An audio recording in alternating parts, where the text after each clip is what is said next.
Parce qu'on voit que Kofi Olomide ensemble, basé au Canada, Jibena Kofi basé au Canada, tandis que Papa Mbazal Sousté, tout ce qu'il y a, Papa Lutumba, en tant qu'ancien icône de la musique congolaise. Et là, on est au Yébisa na Bango. N'a pas wasé quoi, les autres là, n'a pas fait, basé au Canada. Pour Nani. Tu évites, mais mon Canada Bango n'est basé au Canada, tu aurais battu, mais bisous, tu salis par tous les moyens, mais jouer Zoya. Là, il y a ma. Magique, le miracle en lui-même. Awatoza Sinikoli. Ça grossit les fesses, les seins, toutes les filles. En moins d'un mois, vous avez les résultats.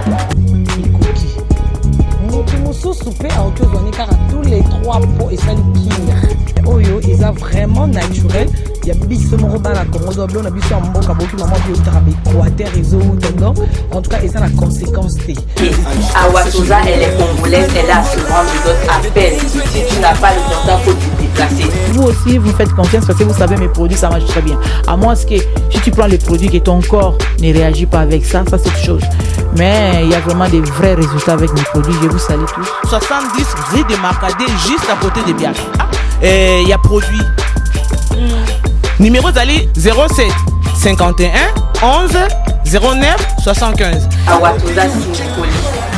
Ça grossit les fesses, les seins, toutes les filles. En moins d'un mois, vous avez les résultats. Congo France.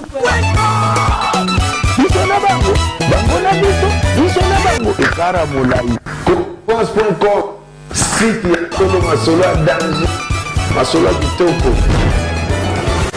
CongoFrance.com.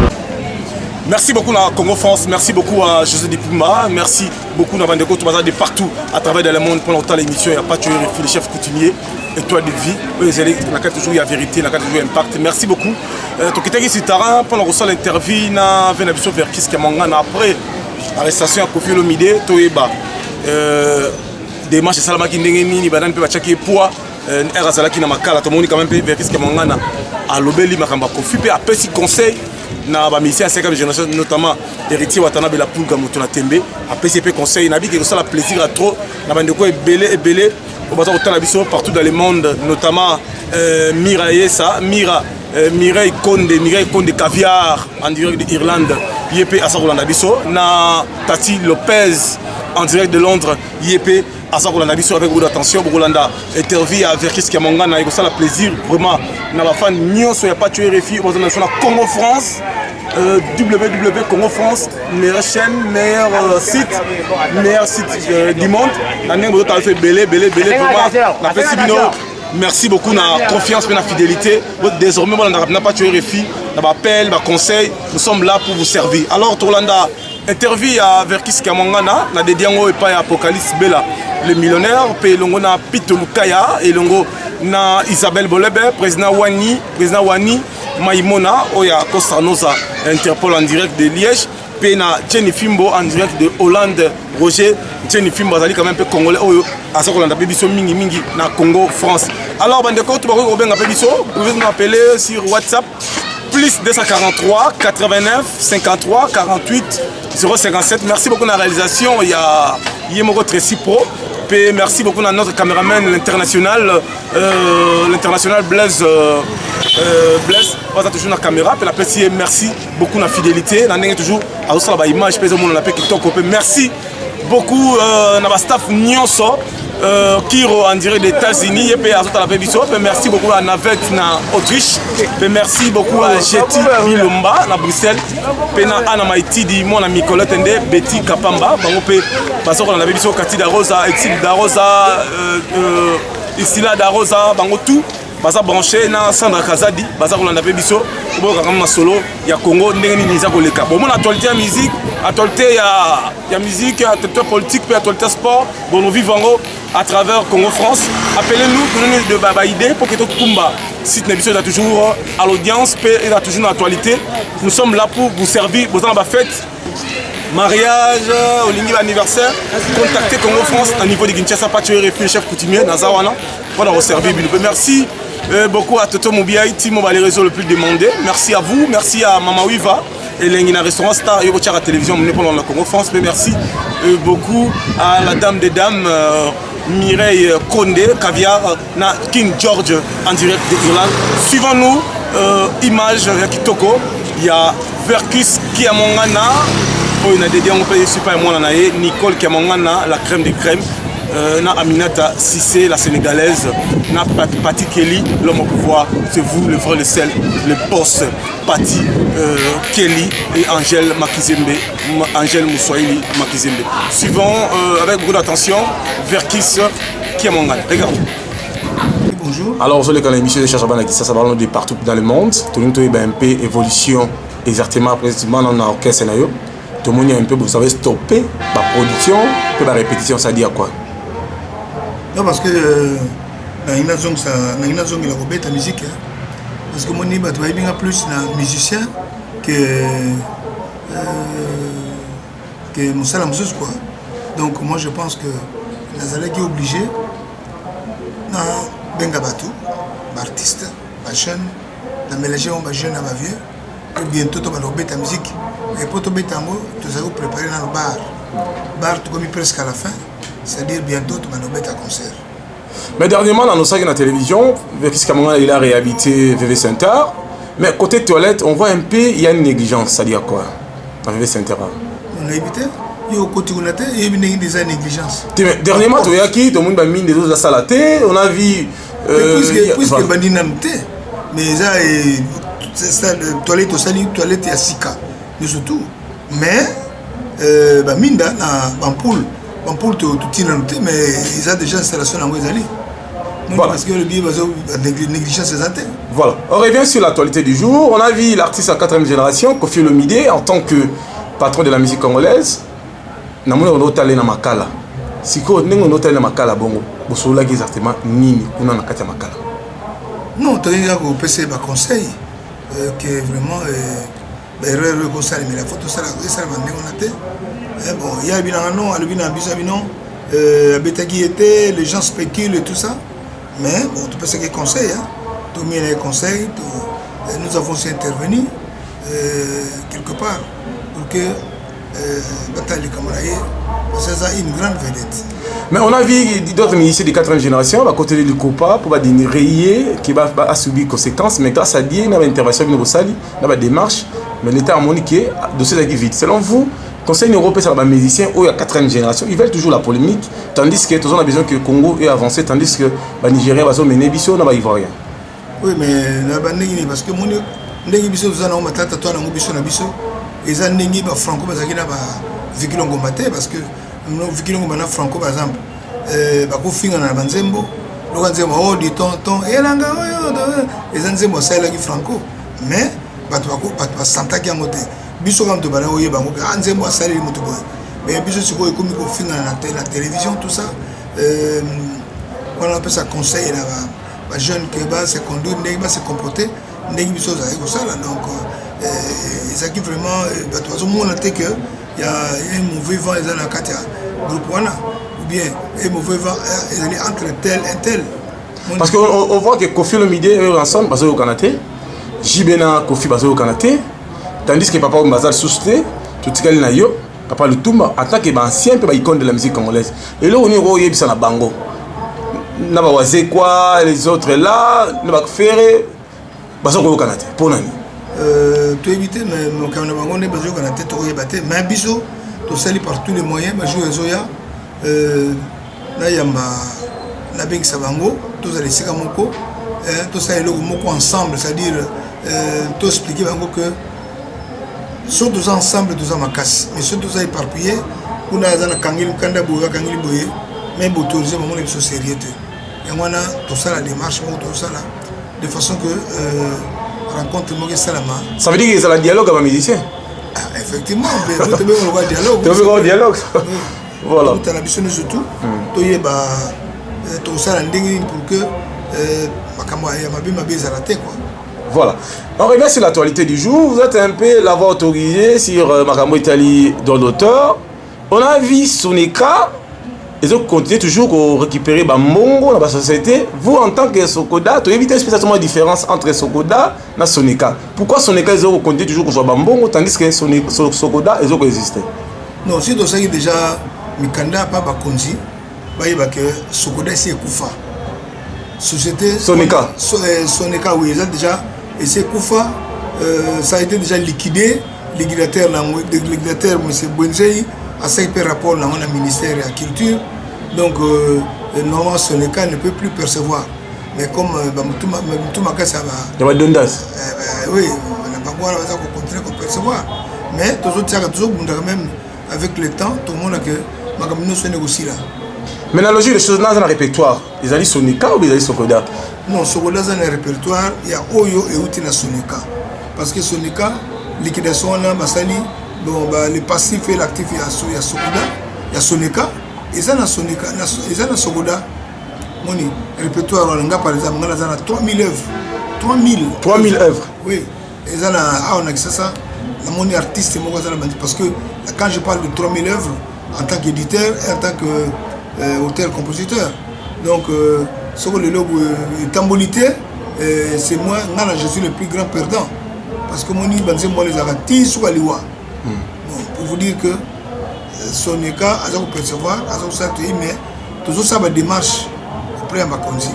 Pour que, comme on est mon arati, à Katangu, que ça l'a suscité. Mais là, ce que vous remarquez, Bamsous Bayembi, Denzembo, Baza peine répertoire, mais Baza obligé, Bino, vous foutez à bon auteurs. Dernièrement, il y a quelques familles qui ont benginga. Il y a la poto, mais toujours regretté avec ce qu'il y a mon gana. Parce que quand on a un mbongo, il y a des auteurs. Parce que on a tout le monde, papa il bien des albums. Ou à Salaga Denzembo. Si comme ça la Denzembo des vocales, ça a le droit de payer à droit auprès à Sokoda. Mais non, mais tu vas comprendre que pour la mbongo na Sokoda, il faut aussi l'œuvre originaire mbongo. La société. Si vous avez dit que vous avez réclamé votre droit. Si vous avez dit que vous avez la radio, la télévision, radio foutakate, télévision foutakate, tout ça qu'on discuter pour que les commandings ailleurs. Bon, toi vous avez réclamé un bon voilà, vous avez dit que balé. Mais pour ça, vous avez dit que bon oyo tant vous commandez des disques par exemple. Vous commandez des disques, avant de commander aucun Sokola PCO. Autorisation, au même autorisation à l'usine. Autorisation on les alliés payante. Pourquoi? Parce que sur ça, 1000 exemplaires, il y a un montant qu'il faut foutre sur les 1000 exemplaires. Et jour où vous foutez à Batou, on réclame, comme les alliés, on réclame parce que yo, au foutagi, au vetsagi, pour le droit de reproduction mécanique. Voilà, mais au bazar, on a nous surtout. Mais il y a pas prouvé que tout le monde là-bas.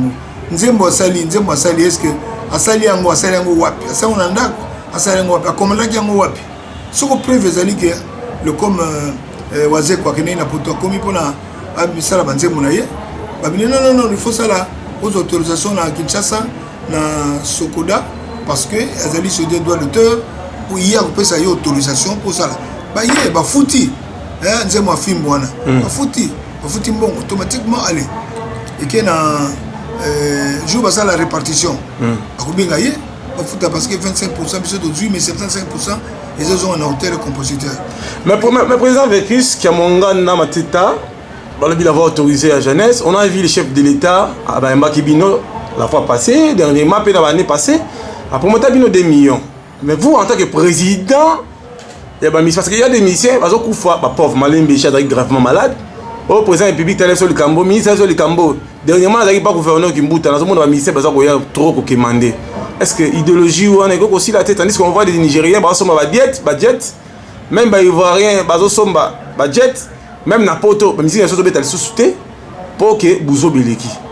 Non, parce que Bouzo doit protéger les autorités congolaises, tout ça protéger. Par exemple,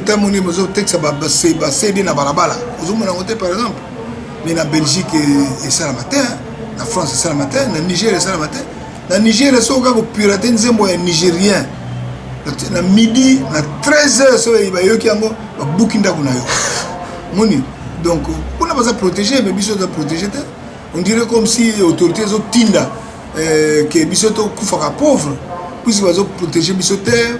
Nous partout, la mabélé, tout ça, mais tout ça, ça compte. Mais vous, en tant que président, est-ce que démarche nous là pour que vous serrez la télévision, vous serrez ainsi la radio? On a la RTNC, nakendeki tokende kuta na mama waza wana na expliquer que l'école du bambou. Oui, na expliquer que non mbongo boza nango bozo la chaîne na bino wana bofuta ba droité ailleurs azo futa bon même les droits voisins oyo eutaka na ba douane et tout ça bango bazo zwango biso tozo eloko te moni biloko ebele oyo gouvernement faut aider biso mais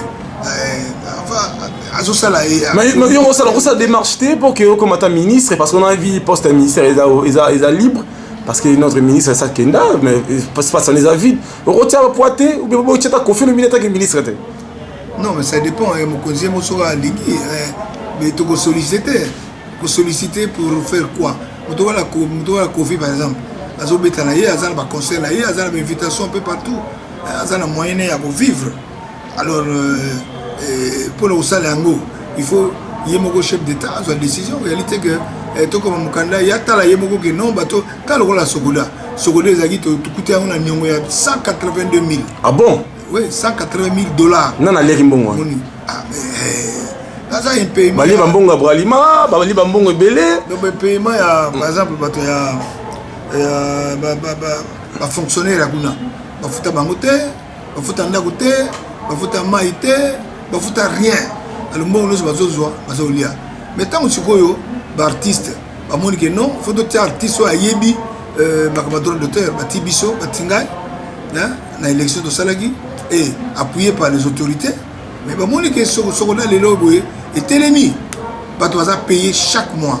L'artiste va foutre en décembre, va foutre un peu en juin. Est-ce que l'assurance maladie va là? Est-ce que vous avez assuré par musicien pour tout le monde, ma banque paye les chimiques dans le disque? Bamandie ba komi trop c'est à la cause. Non, ça dépend parce que ça tout doit qui contact na on appelle ça pharmacie clinique moko besoin na kanda. Bon tout ça toujours là pour parler ce que ça la bien ça la mi artiste ça membre que azo ba œuvre les régénérer mbongo mais tout ça mukanda na kanda par exemple parce que ici pour parler là, alors, chers amis, vous nous suivez à travers dans les mondes. Merci à la crème des crèmes, Nicole Kamangana, qui nous suit de quelque part. Et merci à Minata la Cissé en Londres, à d'autres à la Bissau. Et je salue l'eau sommet, les beaux gars de tout le gouverneur et André Kimbuta qui nous suivent. On revient sur l'actualité du jour. On a vu le chef de l'État, Joseph Kabila Kabange, il s'est dit que le ministère tout faut à la INI, tandis qu'on a vu un député. Azoko attaquer un musicien, président Verkis Sozoko Lobelo côté, circulation le biming na titara, président Verkis a trahir, Kofi a subir 5 jours à cachot, tandis que le président il est là. Est-ce que l'on est sur l'autorité? Est-ce que les musiciens, calamité va être honoré, décoré comme Léopard, de l'ordre national, mais après, comme ils sont au Kangasu Bino, et l'on est au Koloba. Non, pour commencer, il faut que médaille Kofi Azanango, et ça, l'immunité, il y a médaille il y a ndengi musala musique mais bato bazana médaille oyo bakoy ko kanga bangote et sali wala fois à partir à et ben d'abord première étape parce que la réalité que malamoko comme officier malamoko comme bon et ben d'abord au bandana témoigner vous avez besoin il faut un chevalier. Il faut bandal bosso chevalier. Après chevalier, au commission officier. Après officier, on mis si les suites boni. Mais il y a qui médaille pour la mérite artistique. Mais il y a qui médaille parce que médaille en chose en pas kangote. Brusque maté. Voilà. Sauf que la flagrance ça va. Mais voilà. Comme il n'y a pas eu flagrance, alors président Verkis Kamangana, il y a beaucoup de gens qui le suivent à travers dans le monde. Mais pour ce moment de quelle inspiration au Sala Nzemboana qui t'avait donné un peu les chansons, qui était auteur-compositeur pour ce moment de Utawap? Auteur-compositeur. Mais parce que les gens ne comprennent pas l'inspiration, parce que Makaka Bolingo. Mais il y a une inspiration pour ce moindo, qui a une zamba, tout ça. Non, on a inspiré dans le comportement du chef d'État. On a inspiré dans le discours de Salaki. Inspiré pour la sala. nzembo wana eza nzembo te ko muta sali ape tekelinga non eza nzembo ngamo na composaki et puis nasalaka kaka moko te nasala banzembo ebele. Est-ce que vous bénéficiez de l'auteur parce que dernièrement nous avons Luanda chez Samba Ngwanda na aucun nzembo Verkis Robeta na tunié Samba a dit mais Verkis c'est un demi-dieu mais les gens ils disent que Verkis c'est un demi-dieu tout le monde regarde avec Saint-Terre mais il n'y a pas de stade mythique, il n'y a pas la salle de spectacle, il n'y a pas l'école, il n'y a pas de fondation Verkis Kamongana, ça dit à quoi? Expliquez-nous d'abord. Mais déjà nous pour le moment à moins que Moutoumoussa contredire na sali salle et spectacle les ali donc bar les ali immeuble la tongi faut la salle ni plus bah école bah fondation vous allez comme ambassadeur parce qu'on a vu Fali Ertel ils ont sponsorisé même Papa Wemba Personam avec comme ambassadeur ils donnaient des dons il y a même des joueurs qui viennent au niveau du Côte d'Ivoire pour donner des dons mais tandis que vous êtes une icône de la musique congolaise même africaine je peux dire. Mais on appelle ça ebele, on appelle ça un instrument. Comme qui a donné à qui en fait? On appelle ça ebele, on appelle ça franco, on appelle ça taboulé, on appelle ça langa sa, on appelle ça empire bakuba, on appelle ça zaiko, on appelle ça bela ebele, lipwa tout ça. C'est plus que wana parce que na wana qu'on a commandé et ya mbala moko na conteneur, hein, et vous êtes en Italie, vous êtes en Belgique, vous êtes en Europe tout là, zoya. Déjà, aucun président de la République qui peut chanter Verkis Kamongana? On a chanté le Tumba Simaro, on a chanté beaucoup de gens, Taboulé.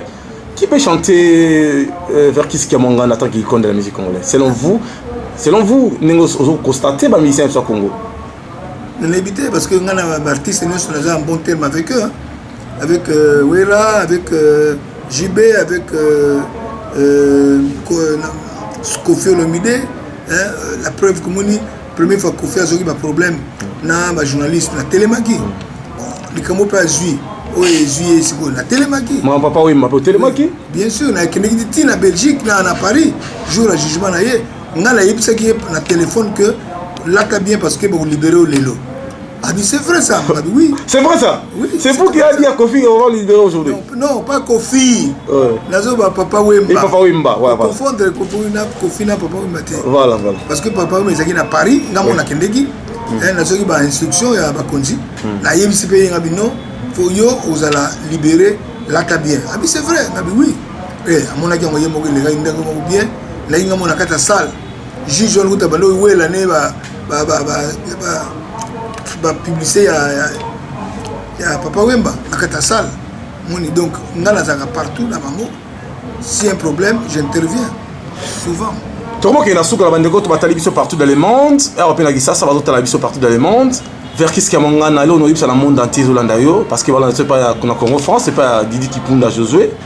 Là on a eu ça dans tout bazar fanatique nayo que Verkis Kamongana a ici à Neboye qui va organiser l'anniversaire, qui va chanter Boye Boye dans le monde entier pour que ça ait un message sur Maramo était les d'auteur message à Souka.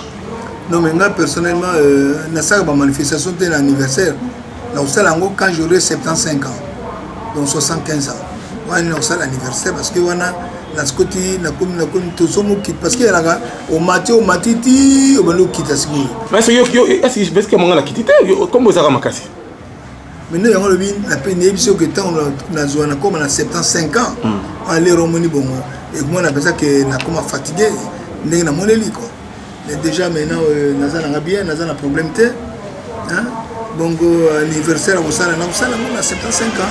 Mais là on est sur la bande de côte partout dans le monde pour m'embêter les droits d'auteur message nourri sur la bande de côte pour comprendre bien que à Betty Garanzembo moko alinga sur droit d'auteur même des peintres même des stylistes il veut toujours que Sokoda afuta par ça résister wapi fait campagne quand campagne il y a publicité sur la télévision. Non mais il kamoko batabazo baté bakansi que soza musicien aux un succès qu'il faut Sokoda peut son bon non il faut ça ba œuvre ça pour régénérer bon na Sokoda so ça linze mon ayo na ndako na yo ozo ga na ndako na yo par exemple nulle part au commandant en côté et comme commandant côté et côté ça bon na Sokoda té Sokoda ko futani bon ba ko futa yo ça ka bon yo moko salaki.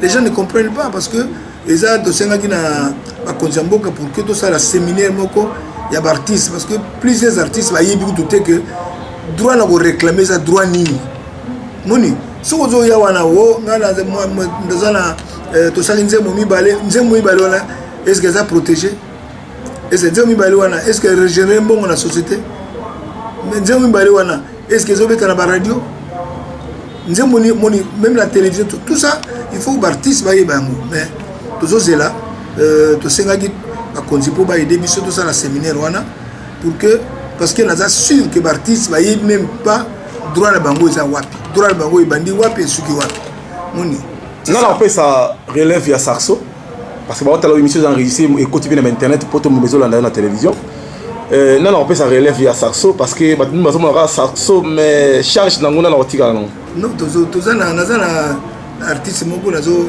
sami commune sami azolandanga moke moke pour que permettre ye peut-être après ngai akozala mpo tozobetani sikoyo est-ce azobanga mbonge te aza na bibundela samai te oyebi que bientôt orchestre vv balobeta moni tosali presque 1 an ya maki mpo tozobongisa mpe nano ba ye moko omoni barano ezali je souhaite même kofilme yango ndenge olobi moko batoilette so eza neno mais naza très surpris puisque toilette oyo omona wana eza ya sika lobaka bato banégligence mpona comme ndako efongo ebandi nano te bato azokokende kota na kati mais eza presque na 3 na rez-de-chaussée toilette ezali na premier étage toilette ezali na côté ya baartiste pa baza kobeta misiki na bango toilette mpe ezali donc bientôt tobanda sur scène naolinga peut-être donc nasali na orchestre nasali na mélanger na bajeune na baoyo na mikolo pour que ezala orchestre moko niveau moko ezala na bajeune na mikolo baza ensemble. Est-ce que oyebi ke ozala président Sassou Nguesso azala fanatique na yo na evolokola ilai est-ce que oyebaka yango nayebi parce que beaucoup mosusu tokutani na braza abengi apesika mbota ferkis vraiment alobi moko ebele nayebi bon moni simplicité na ngai je sais que les gens parlent beaucoup contre moi mais ngai naza simple moni il faut kokotoye nga mpo oyeba ngai alors kemongala tokomi na suka est-ce que orappe bamiziki ya ba5e génération bafali Ferré héritier Watanabe non ba 5e génération bazosala mosala ezomona na miso ya bato bango nyonso tu eloko naoyebisa na héritier opesa chance nini héritier napesa chance atika azala très prudent na makambo ya mbongo soki azozwa mbongo ainvestir plus na bandako baconstruction ndenge par exemple moniwere aza kosomba balopango azosomba ndako Kofi mêmement d'ailleurs Kofi moko apesaka exemple obi président oyebi oza patron na ngai nazolandaka nzela oyo leka donc pour vous dire que le voilà ndenge héritier cité wana possibilité nyonso kozwa fo asomba balopango asomba bandako ata baterrain avec le temps akokutonga ekoservir ye ndenge nga nazali nga sikoyo bon nga nazovivre plus na ce que j'avais planté donc na bandako na ngai poto mombezolanda yo Hervé Mwanza garçon de luxe na Bruxelles tous les belles filles de Bruxelles musique originale baotala yo Nasibo Kanga, Sandra Yaba, Nidembo Dembolas, toutes les belles filles de Paris, Anna Maïtidi, mon ami Colette Ende, Betty Kapamba, Jeti Bilomba, Bakodamboka Willy Moucheni, la crème des crèmes Nicole Kamangana qui nous suivent. Alors on a évité l'honoré, ça la belle fille tout partout dans le monde quoi. On est sur le monde, un jour, bazongo tout concert sur les Libayens à Kisasa, baya ba assister sur le concert batala. Bientôt tout ça va enregistrement na lingi ba accueillir yango bien kuna na niveau na bango quoi ngala to moni quand même pe que ozana naza manager na exactement non nazana moi na ngai comme na Nicole la crème des crèmes oui ya manager na ngai puis nazana na moi na ngai mso chanteuse en si ayima na Angleterre oh imbagina sala fitting avec papa Wimba ya salagi bosasaki na komitunaka la version na ndenge na ye et puis mobusu basali na papa Wemba bientôt il est na télévision bato komona bon là on est repesa ye ba chance ni repesa ye na bandeko to ba otala pe biso partout dans le monde que pour pas confirmer que ya zamona na yo il faut quand même pas boire qu'on a banga la carte bibo ça na featuring obeta Sasko to mona ki taboulé avec Youssoufa ezali auto salagi na komitunaka wana saxona pardon Saxo ezali na kati yango la tiaki Saxo bien sûr Merci beaucoup. Ok, merci. Congo France. Ekara Molai. France.com, site ya Congo Masolo.